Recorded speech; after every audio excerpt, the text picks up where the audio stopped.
mag-exercise. Naninigas yung hita ko. Sige, sige.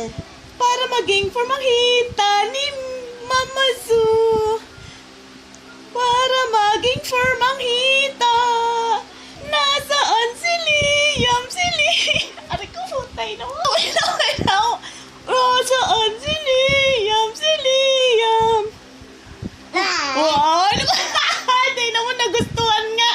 Nasaan si Liam? Si Liam. Aray ko. Pagod ako. Naninigas yung hita ko. Very good. Pang firm yan. Nasaan si Liam? Si Liam. Pa. Aray nga. Pagod ako. Sapad ako. Enjoy eh, oh. Ito muna.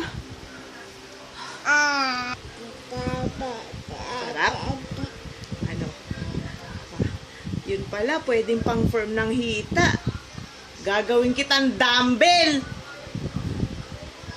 Dumbbell ka ba? Dumbbell. Aray.